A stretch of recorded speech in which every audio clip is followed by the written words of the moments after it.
Hi, I'm here with Noah Mintz for round two. How's it been, man? Good.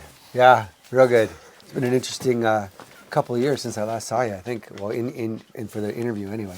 Yeah. Maybe a few years? How long has it been, do you think? Like 2 years now. Yeah, it's been crazy. So we're here for Okay. round two. Any news in the mastering world? Anything exciting right now? Yeah, big, exciting. Well, like for us specifically, January 2026 marks the start of our 50th year of business.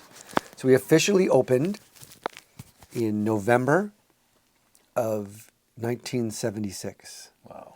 So it'll be 50 years the studio will be in business for, which I think is a milestone for any business of any sort, but for mastering, for the audio industry, it's phenomenal. I don't know. I've made the mistake before of like thinking things are really important in a worldly sense, and the rest of the world doesn't really care. But so I may be wrong that people will give a shit about the fact that it's 50 years in business, but I got a whole bunch of stuff planned, and it's going to be a year full of things. Awesome. Yeah. Well, congratulations on the coming up date. Yeah, it's pretty cool, Sounds eh? great. Yeah.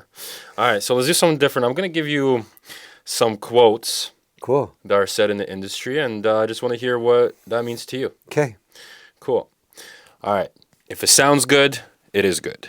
What does that mean to you? It's not. It's absolutely not. I completely disagree with that. Because I think something, you could use that for anything. Like if it tastes good, it is good. Like a Twinkie tastes amazing, but it's terrible. It's everything about it is terrible. So here's how I would distill that. Okay, a good song is a good song no matter how it's recorded. Doesn't matter. People will still resonate with a good song. But if it's recorded well, if it sounds good, meaning sounding good the way it should sound, like if it sounds like a 50s song, if it's recorded like a 50s song, it's still good, right?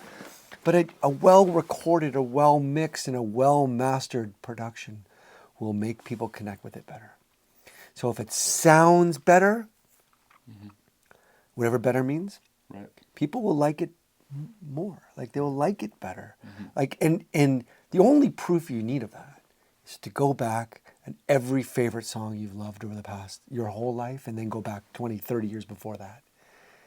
Chances are most of them have been recorded, mixed, and mastered really well and sound good. So if you're using that as like if it sounds good, it is good, whatever the thing was. It's all in who's listening, It's like if the engineers did their job, then nobody should be talking about the sound. It should just be good, It's like it's just there. But if you got to make an excuse for it, if you guys like, if people like it, then it's fine. It's like, well, especially in the past 15 years, there's a lot of recordings out there. We know some of them.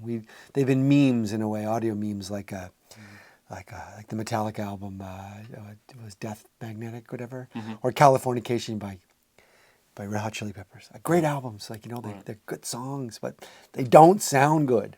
And it's like they could have been so much more, and you've got so many people lamenting about how they could have been better. So I think for any recording of any nature, I think if you can just eke out that little bit better recording, just, stick to some rules, and there's a lot of recordings I know out there that just don't sound that great, and they're great songs, but it would just be so much more enjoyable and have so much more longevity if they sounded better. But do you think, like for songs like Californication, right? Let's say the songs that are good but don't sound great.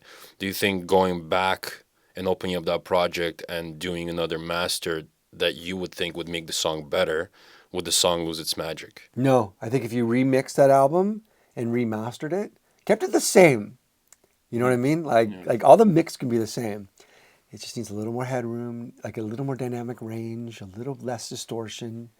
Like it would be just really welcome. Like it's because it's a killer album, and it did really well. So of course, you can't argue with that.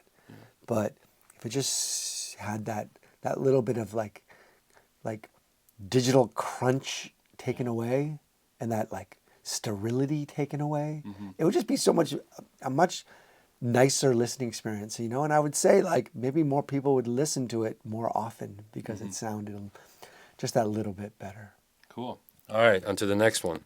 The magic is in the mistakes. What do you think about that?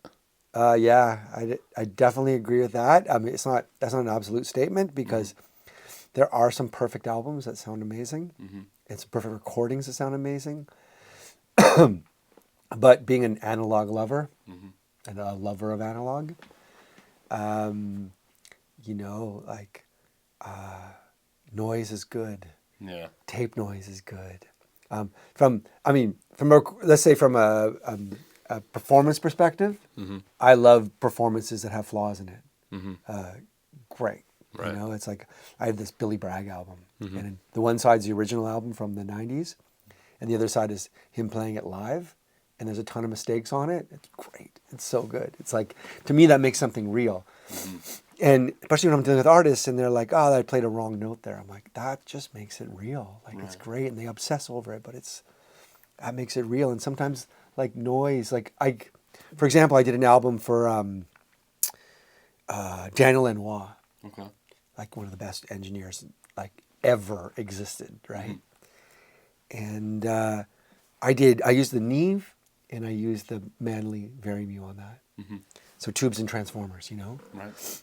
And it got proved really quickly. And I ended up realizing maybe a couple months later that my Neve had a couple flaws in the like left and right. Like there was some offset. And I did get it fixed. But, you know, when I used one of his tracks as a reference to hear the new Neve, like the new fixed Neve, and it just didn't sound right. Excuse me. That little bit of phase variance and that little flaw in the Neve, I think worked perfect on that album. You can't engineer that. You can't like go in a digital plugin or a piece of gear and break it so it sounds better at least not for mastering. But for that thing, it's just that little bit of phase offset, whatever it was. Okay. Sounded great. Next one. Music is the space between the notes. What does that mean to you? Yeah. Okay, so I think that cannot be a general statement because when you go to like the wall of sound, when you go to like shoegaze music, there's certain music. I think that's a real old sort of jazz idea, you know, and like a lot of music elite comes from jazz, and this has come from somebody who's like really heavily getting into old jazz right now. And in jazz, the music comes from the space, you know, the breaths, you know. But like rock music, there's so much rock music that there's nothing in between the notes. Right. It's just wall of sound all the time, and that makes you get up and like, you know, like a lot of people don't have a lot of space between the notes in their brains. I'm kind of one of them. And that's why they do meditation. And I'm a terrible meditator. I probably would be a much better person if I meditated. I don't have a lot of space between the notes in my brain. Yeah. But I think it kind of makes me who I am. So, but I do see the value in that statement because sometimes you can overdo things, and from a mastering perspective, less is more.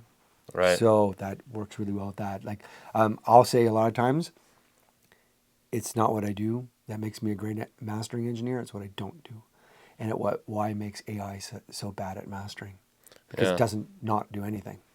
Well, that takes care of the other two notes. Less is more, and it's not what you put in; it's what you leave out. Yeah. I mean, it's really true. Less is more. Always not always the case. Sometimes when something comes in really sterile, I'm just thanking the fact I have all this great analog and this great vintage analog because it really helps for something like that. And then, I mean, look, let's be real, right? Like real, like you and me, real. We're both engineers. We both know what we're doing. Like sometimes, like you look at your mix bus, and there's like 600 fucking plugins on there, and you're like, why am I using so many plugins? And like, but you don't, you know it's right. You know it's Right. right to use a ton of stuff, and it just works. Right. And so screw that less is more thing when it comes to that. Like, 'cause I do that in mastering because I have like so many plugins on them. Everyone's doing something little, but it's a lot of stuff, and it's like, and so like there's no rules when it comes to less is more. Yeah. Like I say like however you're gonna get the vibe, right? Right. So it's like sometimes that's less, sometimes, and I've been known to say in the past, in like adhere to that principle, less is more. But sometimes just like going through 5 pieces of gear is important. Sometimes more is more. Yeah, sometimes more is more. Yeah, cool. All right. The loudness war is over. What do you think about that? Not a chance. I think it's over in the sense that it's like everyone groans when the discussion happens now. So it's, in that case, it is over. I think the average sort of pop music LUFS range is about 8. Right. Okay. And when I don't really pay attention to LUFS that much, but when I do average out my LUFS, they're about 8. I think 8 is a pretty good sweet spot for most music, for most albums. You know, very few times I've tried to deliver albums slightly quieter, and then every single time the feedback comes, can you just make it louder? Yeah. So it's just like but I don't think people are warring as much. They're not trying to get the loudest album, but they hate talking about it. So in that case, it is, and maybe it's over. But you know, we as maybe engineers with some sanity lost. So the loudness war is lost, is what it is. Okay. All right. Last one here from the quotes. A record should sound great in the car, on AirPods, and in the club. Yeah, that's exactly what mastering is. When people ask me what mastering is now, and I've given it a lot of different things, but these days I just say it should sound good on everything. Yeah. And so, and that was a hard lesson to learn, because when people came to me and they were like, it doesn't sound good on my laptop, but it sounds good on everything else. I go, well, who cares about your laptop? Right. Now I can't really say that. Yeah. It was a really hard lesson to learn that fix it. Find a way to make it sound good on everything else and the laptop. Yeah. And it's not always easy. That's the hard part. Especially because people have like varying degrees of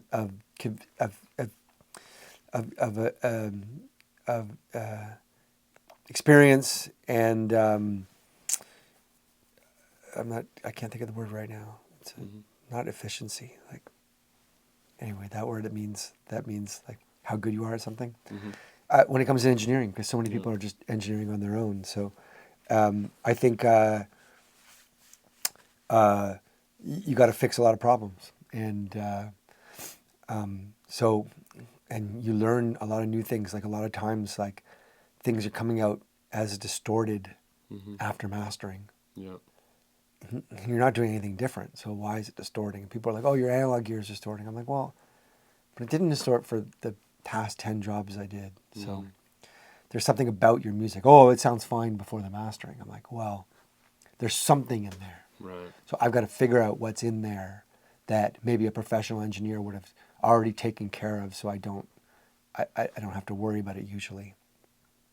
And so I got to hear, like, is there some transit? So sometimes I'll say to the engineer, I go, hey, what if you give me a new mix and just compress it a little more, rather than doing the compression on my end? Let them do their own compression so it sounds the way they like it. I'll just say, compress it a little bit more, and then let's run it through again. And we do that, and they're like, oh yeah, distortion's gone. I'm like, yeah, you got some transients in there, or something errant that's like coming out, and a little bit more compression would have taken care of it. That, and maybe a more professional engineer would have already done that, so I wouldn't have had to think about telling someone to do that. Interesting. All right, great. Okay. What are some techniques that you use when you want to highlight certain things in the track without diving inside the mix? Yeah. Okay, well, that's a great topic for right now, because of a bunch of tools that have come out. Ozone specifically. The stem separation, right? Stem separation. And apparently you could do that on previous versions, but they didn't have it as its own sort of module thing. Yeah. So I never really used it. I don't dive deep into software. It's too laborious. I open it up and I use it. Mm-hmm. So stem separation is a new thing in Ozone that makes it really simple. For example, I worked on a track yesterday, and I needed to bring the thump of the kick out. Mm-hmm. But I didn't want to raise the level of the kick. I didn't want to raise the level of the sub bass in the song. Mm-hmm. So I went into stem separation in Ozone. I edited in this particular song. You know how sometimes you hear artifacts when you solo it?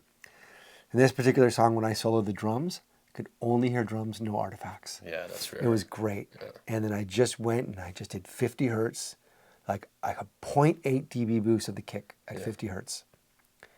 And it just went, the kick went from doom to doom, and it just like thumped up a little bit. Filled it in. Perfect. It was like the perfect thing. Couldn't do that.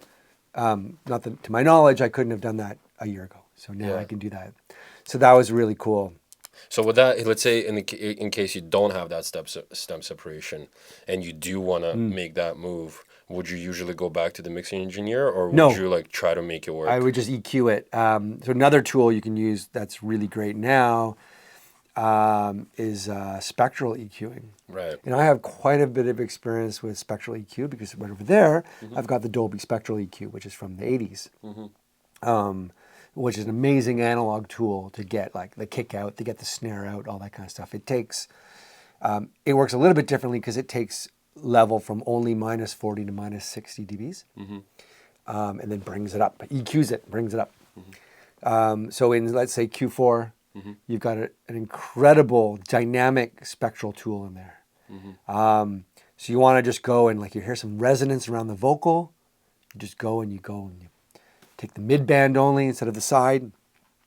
Find that frequency where the resonance is. Bring that dynamics down and put it on spectral, and you start seeing it move like just different frequencies based on the spectral imaging. And it's like, it's a tool you couldn't have done, a couple years ago. Like, I not easily anyway. So there's a whole, and also the advances in multiband compression are really good. The way you can set crossovers, the way you can make dynamic. You can do that in parallel now. There's a lot of tools, and I think it's and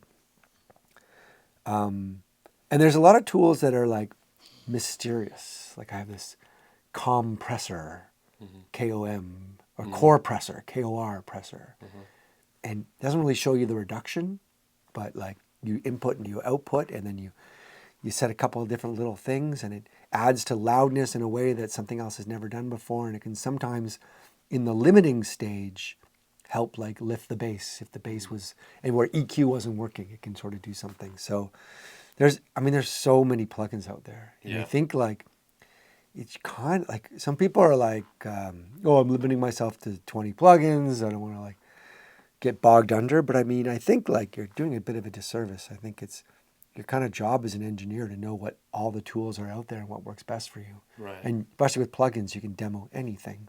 Yeah. So you might as well try them all. Just like set aside 3 hours a week to try like 4 new plugins just to see what they're doing, and add them to your arsenal.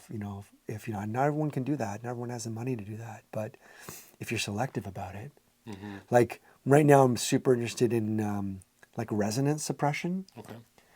There's a new Tokyo Dawn Labs resonance suppressor, which looks really cool. I haven't quite got it to work for me yet, but I like that idea of like I've been using Gullfoss for that. Gullfoss is great. Yeah. Yeah, but I don't really know what it's doing. The only way I can tell is if I null it out, and so I capture a version with, capture a version without, and then null it and hear what it's doing. And Gullfoss actually, I've had a conversation with people at the company there. Yeah. It's like the plugin that actually doesn't use AI. It actually uses like mathematical equations with how your ears perceive sound and how the EQ reacts to it. So definitely, that's a plugin that doesn't. I can tell that by hearing that, and it's like, so I'll use that quite often if let's say there's a real build-up, say around like 1K. Right. EQing 1K like 1K down is kind of dangerous because it takes out all the meat of the song. Multi-band compression at 1K, you can really hear that because your ears are so sensitive to that frequency. But the golf os, if you just set it flat and then you just do a little bit of down, and you can maybe do like 10 to 15% down, 5% up. Right. So then it goes down, up, down, up, down, up, and then whatever it's doing, it can sort of clear up that 1K without getting rid of any of the beef. So it's a really phenomenal plugin if it's set for mastering anyway, set super subtle. Right. Phenomenal. Yeah. Okay. But great. very processor intensive. So. Yeah, it's heavy. All right. What is the number one thing you fix most often in mixes that hit your desk? Frequency wise, 2K and 4K. Okay. So not 2K and 4K, sorry. 200 hertz and 4K. Right. 200 hertz tends to be really muddy on mixes by the time they're all said and done. And 4K tends to be a little dull. So I really get creative with how I add 4K and how I reduce 200 if necessary. Kick and snare. After mastering, kick and snare tend to dull. Okay. So I tend to fix that a lot. Phase issues are still prevalent as a problem. People don't really check their mixes in mono. So, and especially if things are going to vinyl, phase needs to be making sure it's let's say compatible with vinyl. And also loudness overall for a vinyl master. Sometimes, I hear a mix and I'm like, this sounds great. Don't think it's going to translate that well to vinyl. So I have to do quite a bit different of a vinyl master than the digital master. And a lot of people don't do that, unfortunately. I think vinyl master is the most underrated part of this industry. People don't spend a lot of time on it. And frankly, most of the time, if I'm doing a digital master, I don't actually charge any extra for the vinyl master. Oh, wow, okay. But a lot of times people do their digital master elsewhere and come to me just for the vinyl master. Interesting. Yeah. Okay, all right, let's do a systems check quickly. Systems check. Systems check. Just capture.